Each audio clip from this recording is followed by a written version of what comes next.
we are interrupting our regular programming because there are reports that the singer and pop culture icon Michael Jackson has died. LAPD detectives have gone to the home where Michael Jackson was renting as part of what is essentially a routine death investigation.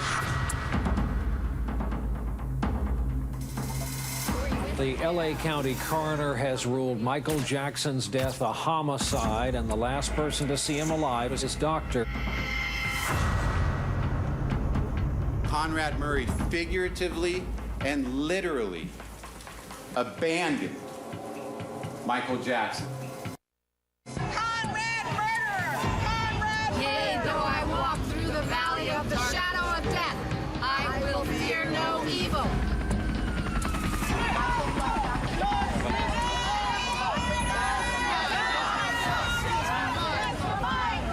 Justice for Michael! Justice for Michael!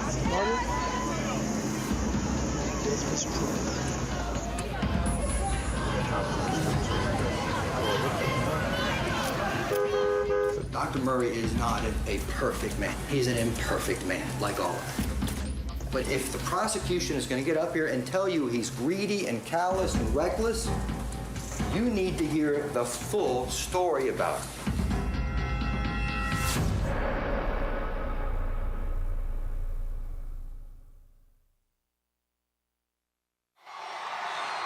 In the spring of 2009, Michael Jackson, the so-called king of pop, was poised for the biggest comeback of his career. He would perform a record-breaking 50 concerts that summer at London's O2 Arena. In difficult financial straits, the concerts would help Jackson get out of debt. I'll be performing the songs my fans want to hear.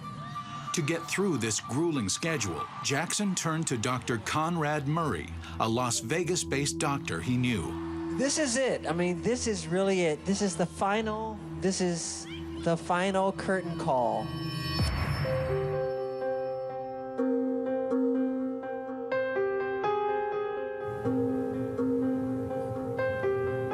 Michael was an incredible human being, the greatest performer of all time.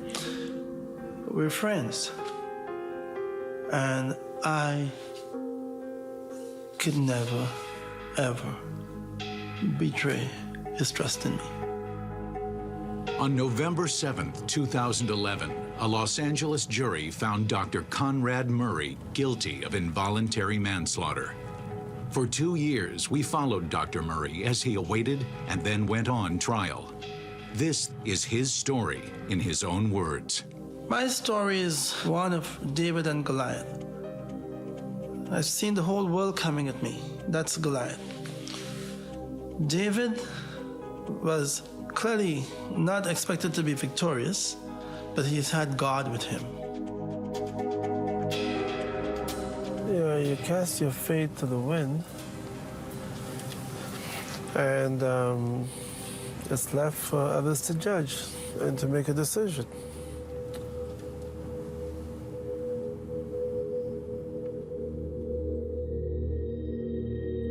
Conrad Murray, as the doctor on scene, had a legal duty of care to use his best medical judgment to do no harm to Michael Jackson.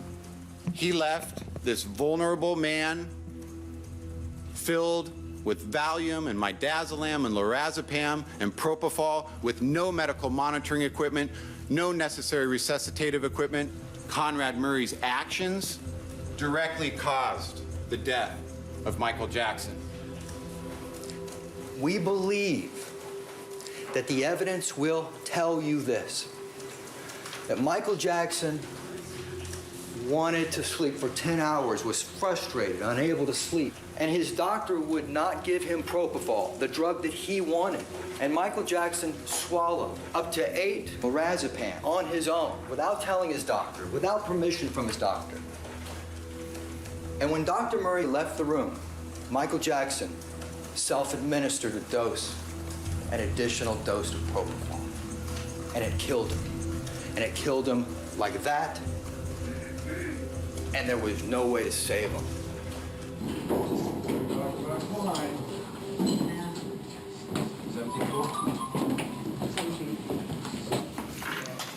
During his opening statement to the jury, Ed Chernoff, Murray's lead attorney, introduced the defense's theory that, unbeknownst to Dr. Murray, Michael Jackson took a lethal combination of drugs that killed him. I think the whole notion that you laid out that it was lorazepam that killed him, I think it went... They were surprised. They didn't know this. And that's because of what the media was portraying. So am I okay to go around to the media and say, you do hear what happened, right? You do hear what the defense theory is. Is that cool to do, Ed? I told you there was a surprise today. Go over the opening of our opening statement. You know what killed him now. And it wasn't propofol. For months, Dr. Murray's defense team struggled to get their message across to what they perceived as a hostile media. The way the media is running this, it's as if Dr. Murray came from hell up to earth specifically for the purpose of killing Michael Jackson. The entire planet wants to know what happened to Michael Jackson. Dr. Murray is perhaps the only person who might know what really happened that fateful day. His relationship with Jackson began in 2006 in Las Vegas when he made a house call to care for Jackson's children. Murray had been recommended by one of Jackson's bodyguards. This is where I met him, and I took care of himself and his 3 children initially. And then we developed a relationship as of that time on. Could not really enjoy his property. I mean, paparazzis were here, fans were around, everybody was looking into the property. And we escaped many a time, actually in this said vehicle. He would climb into the back seat. We would tell security, don't follow us. They had no authority. My heart pounded a little bit. But he liked those risks. I think he kind of cheered it on. One thing that Murray says that he and Jackson had in common was a difficult relationship with their fathers. He says his father didn't publicly acknowledge him until his late 20s. I think in many ways, you know, there were some mirror images of our lives, especially we probably did not have the full appreciation from our fathers. I had a dad that was affectionate to me, but I could not allow that affection to be known publicly. And of course, that was tough to handle. He had a dad that never hugged him, never hugged his own children.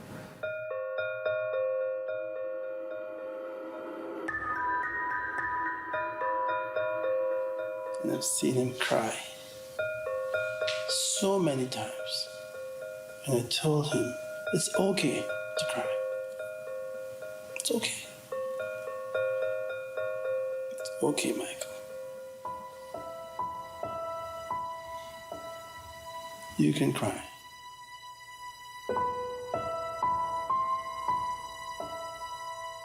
He lived a life greater than 100 years of pain for any human on earth.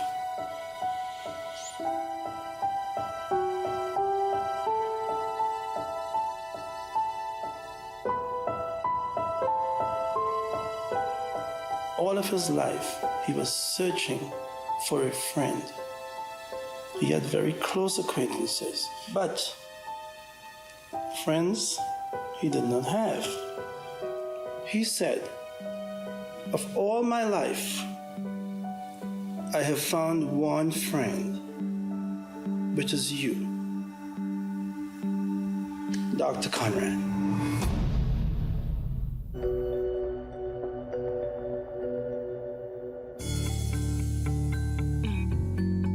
The Los Angeles County coroner ruled that Michael Jackson's death was homicide.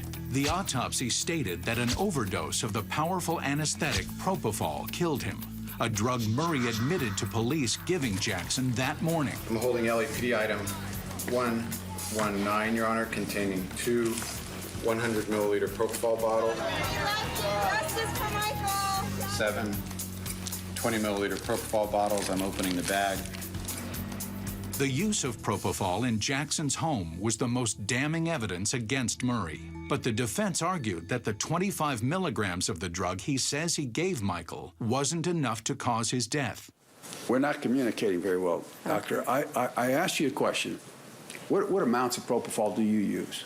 In my practice for procedural sedation, I couldn't imagine I would give a dose of 25 milligrams to an otherwise healthy 60-kilogram male and give it over 3 to 5 minutes, because I would not expect that would produce any level of sedation for me to achieve the procedure I wanted.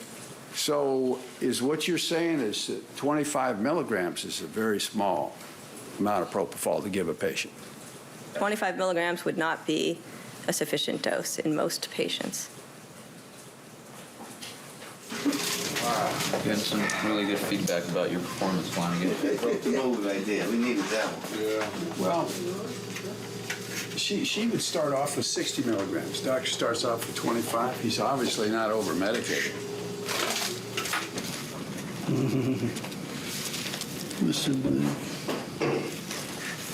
Lots of encouragement, letters. You know, the point is to get the information to the jury.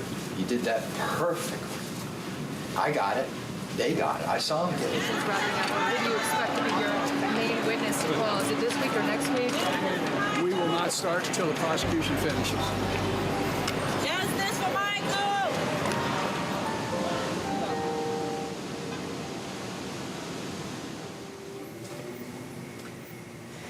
I kept going back and forth today because I know I was forgetting things because of my head.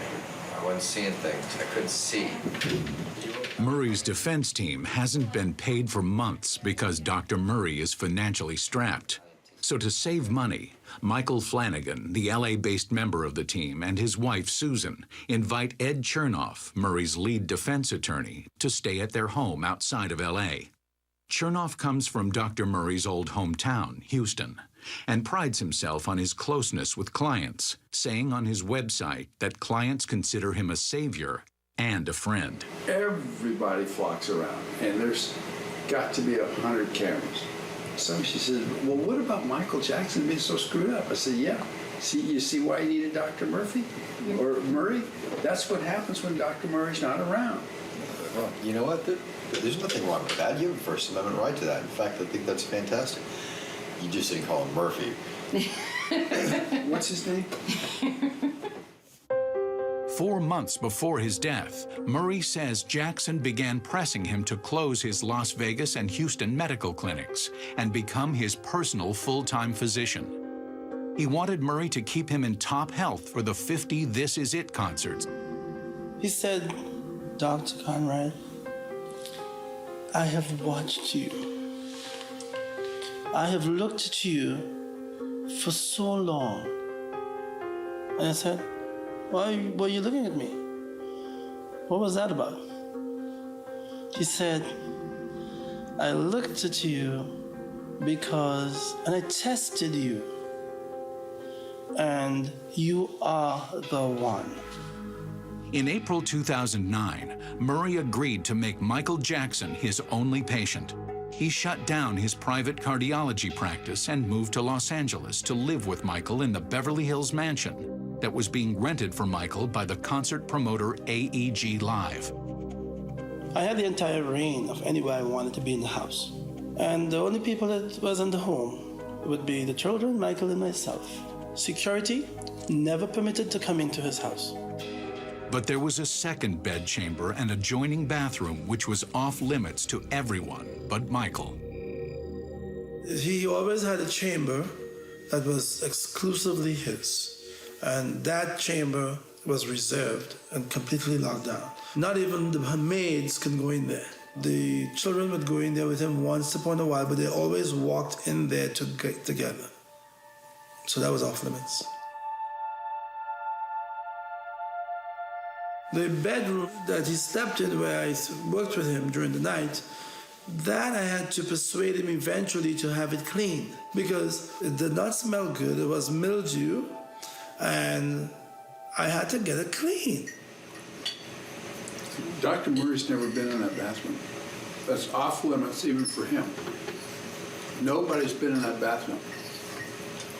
And it looks like it hasn't been cleaned for months. When those pictures start coming out, and the public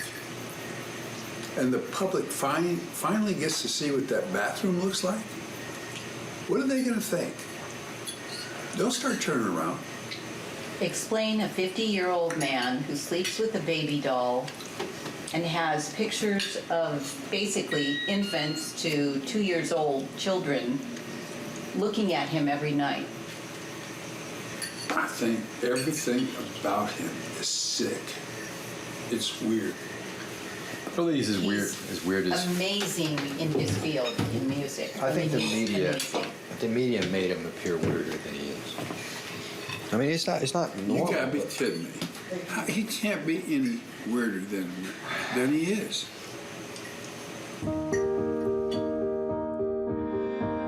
After moving to Los Angeles, Murray's relationship with Jackson deepened.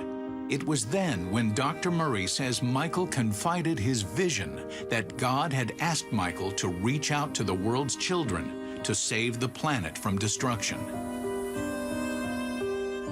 Michael felt that he was ordained. Murray says Michael asked him to be his partner in this great endeavor. As he said, we are selected to do this. It's coming from his lips. We are selected to do this. We can do it. We have to do it. We're gonna do it. A more troubling take on this conversation was played in court. A recording of a conversation Michael had with Dr. Murray. God wants me to do it. God wants me to do it. I'm gonna do it, Conrad. That's the next generation that's gonna save our planet. A religious man, Dr. Murray had his own revelation less than a month after Michael's death. The darkest moment occurred within the first few weeks, commencing with the passing of Michael. But as of July 15th, 2009, 3 a.m., things changed. The Holy Spirit came to me, and I could feel the warmth. I can see his face. I can see his garment as he came down to touch me. He lifted me out of that hole of darkness. He brought me to light. He saved me. He protected me. I am protected, and he will put me and keep me safely in the secret chambers of his tabernacle. Thank you, Father. Thank you. Thank you. I love you, Lord.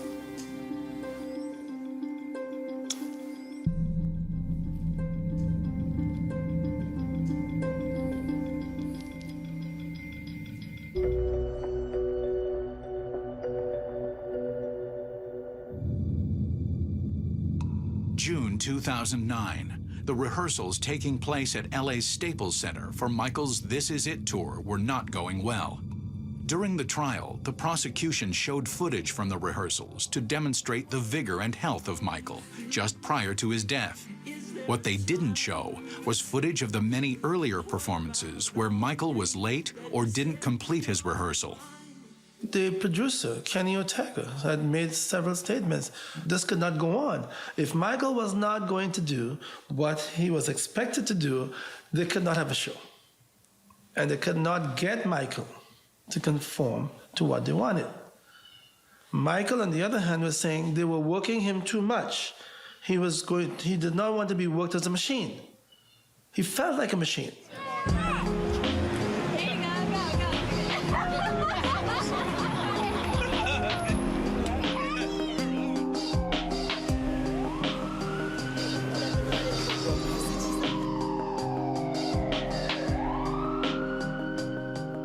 Kenny Ortega, the director of This Is It, warned of Michael's poor condition in an email he sent to his boss 5 days before Michael's death. My concern is he appeared quite weak and fatigued this evening. He had a terrible case of the chills, was trembling, rambling, and obsessing. Tonight I was feeding him, wrapping him in blankets to warm his chills. I believe that he really wants this. It would shatter him, break his heart if we pulled the plug. He's terribly frightened it's all going to go away. It broke my heart. He was like a lost boy. Sincerely, Kenny. London welcomes the killer bar, Mr. Michael Jackson.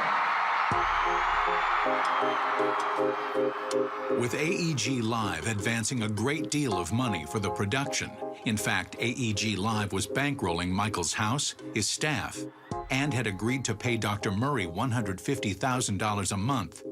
It was no surprise that Ortega's email resulted in an emergency meeting at Michael's house between Randy Phillips, the head of AEG Live, Ortega, Michael, and Dr. Murray.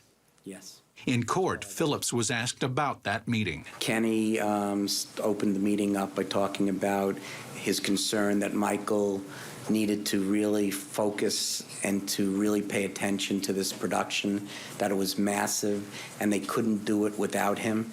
All right, and what was Michael Jackson's response? Michael didn't respond immediately.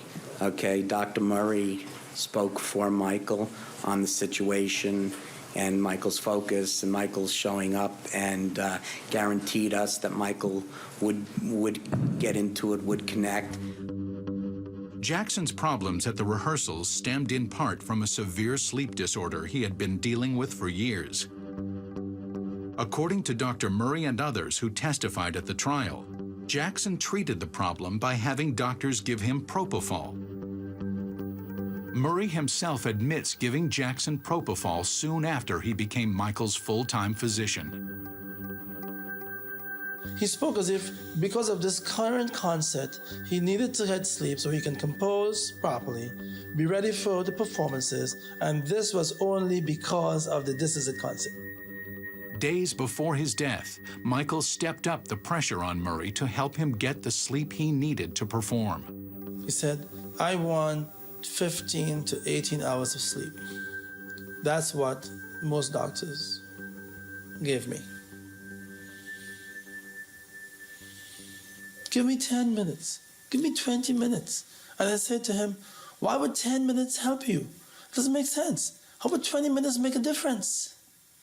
Oh, it will. It really helps me. It doesn't, I can really, I'm composing. I'm at this stage of the production.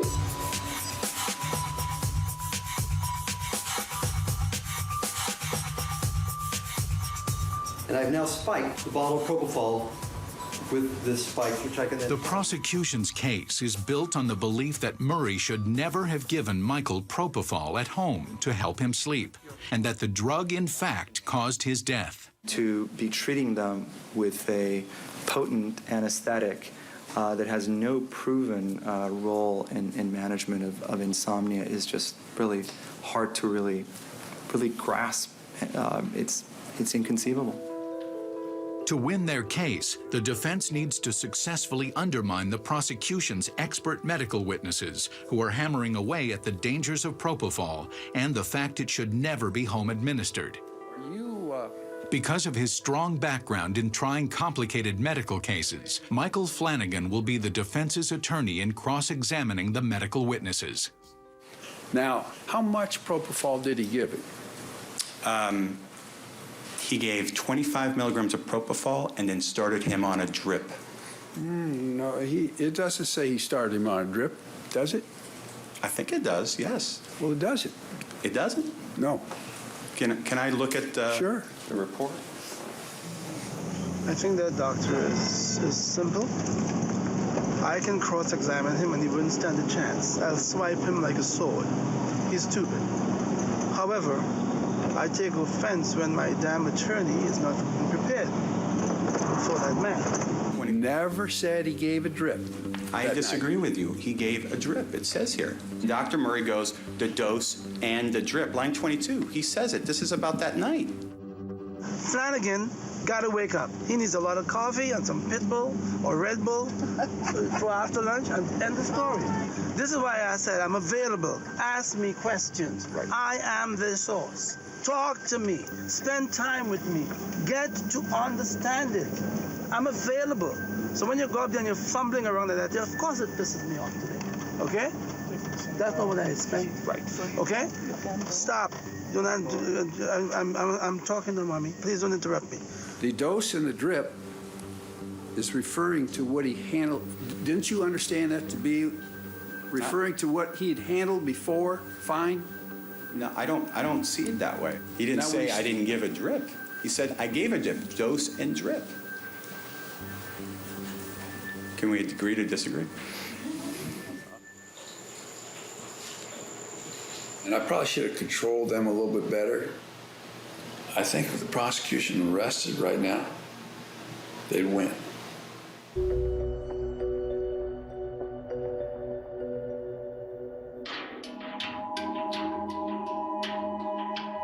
Michael Jackson's performances during the rehearsals at Staples Center had not been going well. After the crisis meeting at Michael's house between Michael, Murray, and the producers, the doctor decided to try to wean him off propofol. Murray says that 2 days before Jackson's death, he managed to get Jackson to sleep without propofol. The impact on Jackson's performance at rehearsals was immediate and could readily be seen in the footage played at the trial during Kenny Ortega's testimony. He entered into rehearsal full of energy, full of desire to work, full of enthusiasm, and it was a different Michael. We had 2 very successful days at rehearsal. Michael was feeling great, and he looked at me and he asked me if I was happy, and I said I was happy, and I asked him if he was happy, and he said he was very happy. As you now know, he never returned to Staples Center. Following that rehearsal, Michael was taken home. He arrived home at about 1 o'clock in the morning. The question becomes, what transpired then from 1 o'clock in the morning till Michael's death? His last rehearsal was one that all agreed was wonderful, and Murray says that when Michael Jackson arrived home, he was excited but anxious to get his sleep for the next day's rehearsal. According to Murray's police statement, at approximately 2 a.m., he gave Michael some Valium and lorazepam, heavy sedatives, but no propofol. At 3 a.m., the doctor gave him another sedative, midazolam.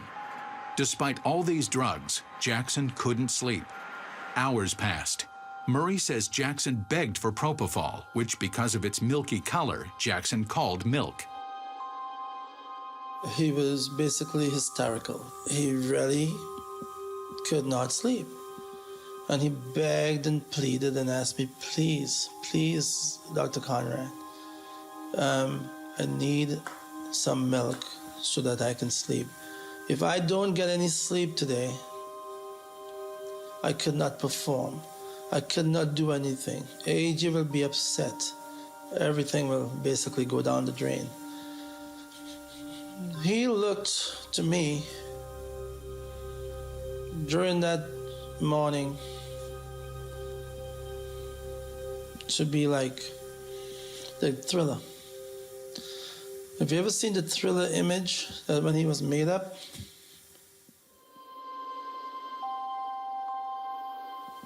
He looked that.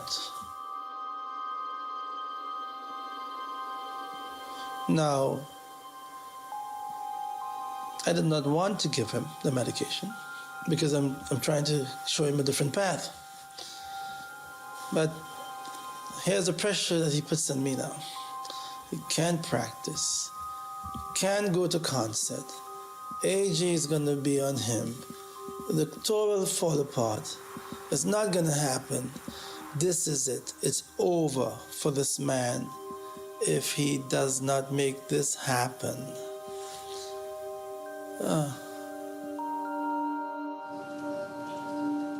I fought and struggled. I rubbed his feet. I felt such a weight.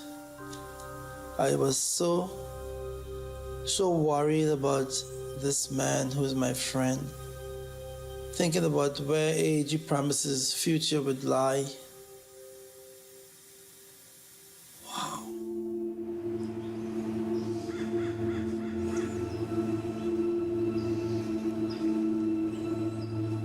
It was dawn now, and Dr. Murray's medications were still not working. You know, there were several times he would walk away from me and go to the other room. And to me, that was a break. That was a break. Because the longer he stayed away, the less I had to deal with the fact that I couldn't get him to sleep. After he begged and pleaded, I said, you know what? If I give him just a tiny amount of propofol, 25 milligrams, slowly infused, I may just tip him into sleep. And the other medications may now get a chance to work because he had a fair amount of medication on board. And the medications he had on board, I even told him before we got to that point, Michael, I can put an elephant to sleep. You are not, this is not normal. It's not normal. He fell asleep. I was very pleased.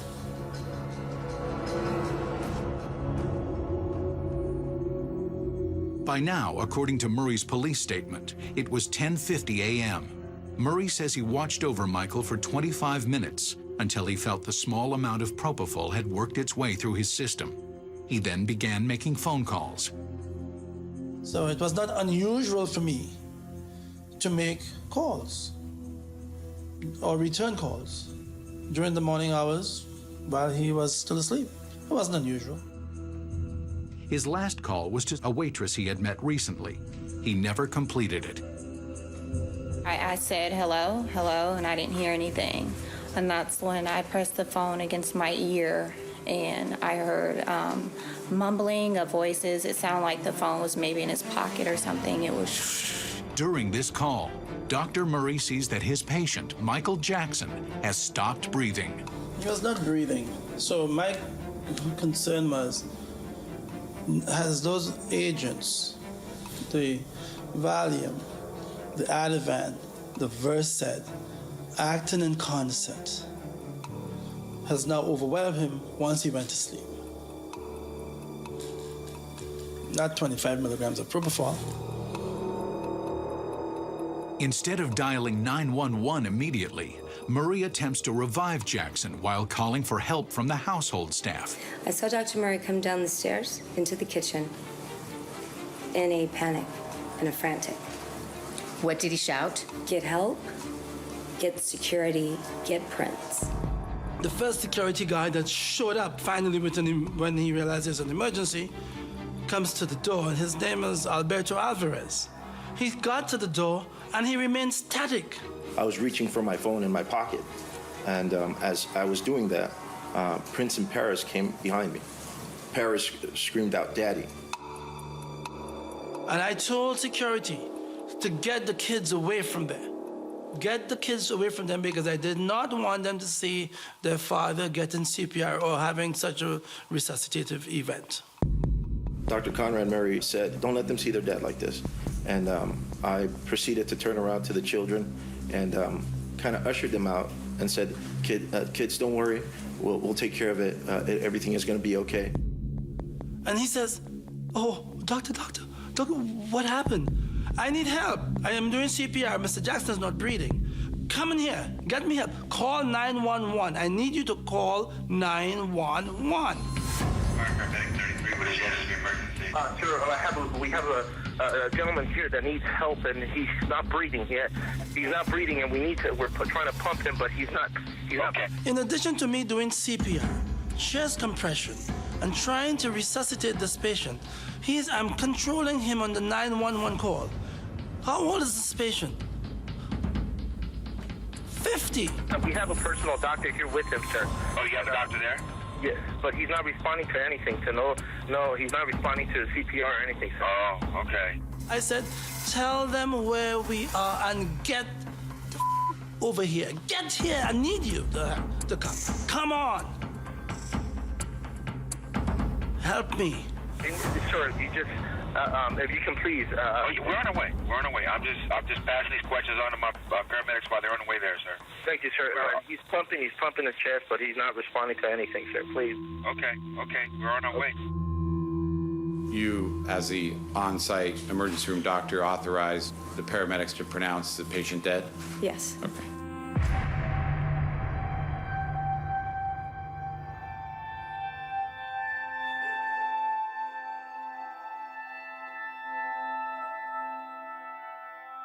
Violations of the standard of care. These 17 violations individually were likely to result in injury or death to Michael Jackson. Yes.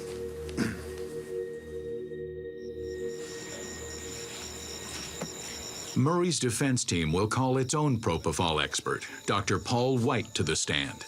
The pressure is growing on Chernoff and Flanagan to persuasively counter the prosecution's strong case. They have absolutely no examples of that. Well, he presented Dr. Murray as a non-doctor, less than a layperson. And I think the jury believes all that. Yeah. We have to bring him back to the issue of causation. You got to get it to be a cardiac arrest that starts this thing. Otherwise, you lose mathematically.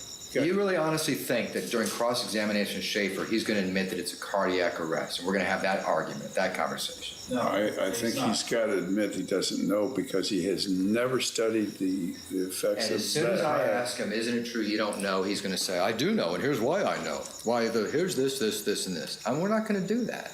We're not going to get into science with this guy. That's what we have scientists for. No. Well, I'm not going to argue with you about methodology, Mike. I'll keep my mouth shut. I'm not going to have an argument with the guy on the science. No, you. I'm not going to do it, Mike. You want to spend 3 hours doing that? Go ahead. No. You don't see the issue. Gotcha. He's got it all mathed out for you, and you're missing it. See you guys tomorrow.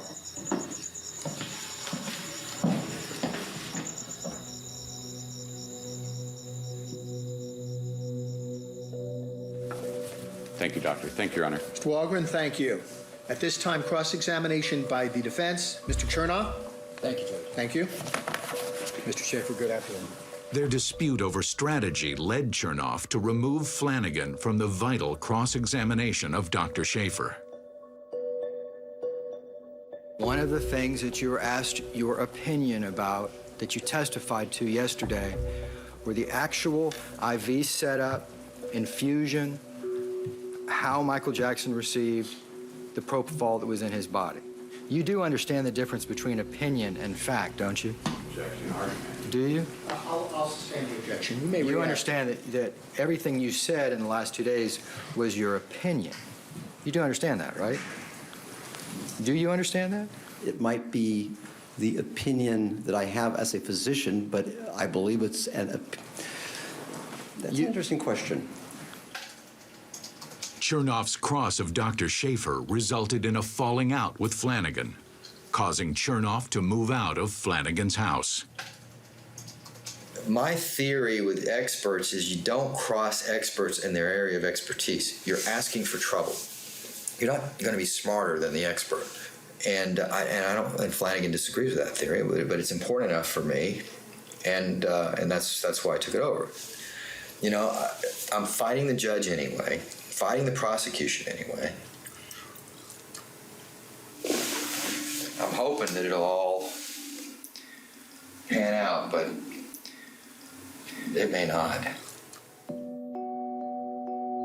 With his personal liberty clearly at risk, Dr. Murray has reevaluated his own relationships, especially with Jackson. I do not think that he would have had an active intention to do me harm.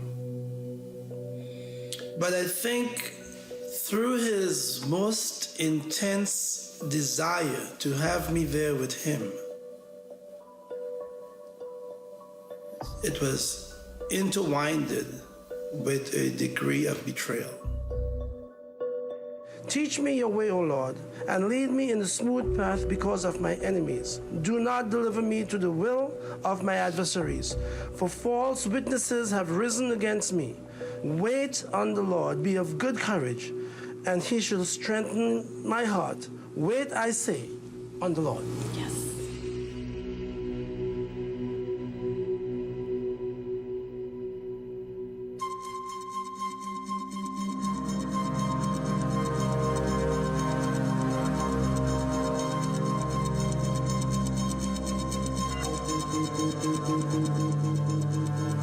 They want you to convict Dr. Murray for the actions of Michael Jackson. Poor Conrad Murray. Everyone is to blame but Conrad Murray. This type of medical care has never been seen. This was a pharmaceutical experiment. Justice demands a guilty verdict. We've been dancing around this for 6 weeks. Somebody's got to just say it. If it were anybody else but Michael Jackson, would this doctor be here today?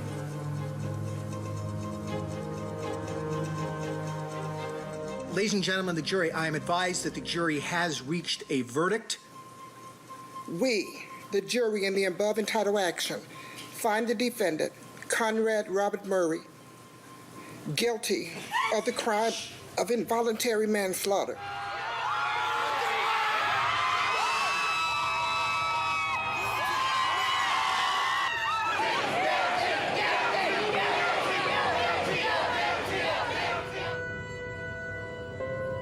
The judge, Michael Pastor, denies Dr. Murray bail and sends him to the LA County Jail.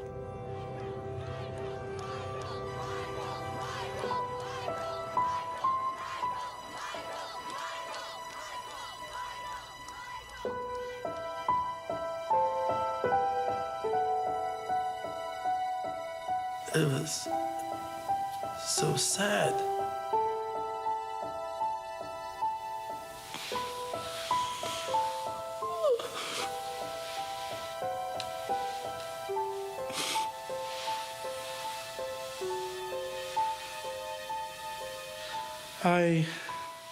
I remember running down the hall in the ER and I was punching the wall. I was punching the wall. I don't want to lose him. I love him. I don't want to talk anymore.